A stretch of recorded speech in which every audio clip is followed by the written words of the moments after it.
শ্রীলঙ্কার বিপক্ষে ১২ বল হাতে রেখে ৫ উইকেটের দুর্দান্ত জয় পেয়েছে পাকিস্তান। পাকিস্তানের কাছে ৫ উইকেটে পরাজিত হয়ে এবারের এশিয়া কাপের সুপার ৪ থেকে বিদায় নিয়েছে শ্রীলঙ্কা। পাকিস্তান শ্রীলঙ্কা ম্যাচ শেষে সুপার ৪-এর পয়েন্ট টেবিল যা দাঁড়িয়েছে তাতে বাংলাদেশের সামনে ফাইনালে যাওয়ার ক্ষেত্রে নতুন সমীকরণ দাঁড় করিয়েছে। বাংলাদেশের হাতে এখনও ভারত পাকিস্তানের ম্যাচ বাকি। যদি ভারতের বিপক্ষে বাংলাদেশ পরাজিত হয় সেই ক্ষেত্রে ফাইনালে যাওয়ার পথ কি খোলা থাকবে টাইগারদের? এমন প্রশ্ন উঠছে পাকিস্তান শ্রীলঙ্কা ম্যাচের পর। কার্যত এশিয়া কাপের সুপার ৪ থেকে বাদ পড়েছে শ্রীলঙ্কা।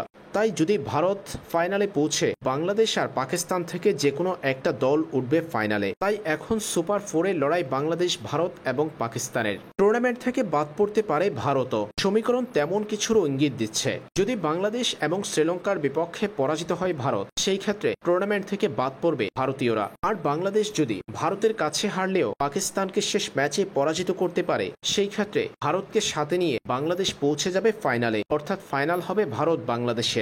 এদিকে যদি বাংলাদেশ ভারতের বিপক্ষে জয় পায় এবং পাকিস্তানের বিপক্ষে পরাজিত হয়, আর ভারত যদি শ্রীলঙ্কাকে হারায়, সেই ক্ষেত্রে ৩ দলেরই হবে ৪ পয়েন্ট করে। তখন নেট রান রেটে এগিয়ে থাকা পয়েন্ট টেবিলের প্রথম ২ দল উঠবে এশিয়া কাপের ফাইনালে। বর্তমানে পয়েন্ট টেবিলের শীর্ষে ভারত, ২ নম্বরে পাকিস্তান, ৩ নম্বরে বাংলাদেশ। ভারতের নেট রান রেট ০.৬, পাকিস্তানের নেট রান রেট ০.২ আর বাংলাদেশের নেট রান রেট ০.১।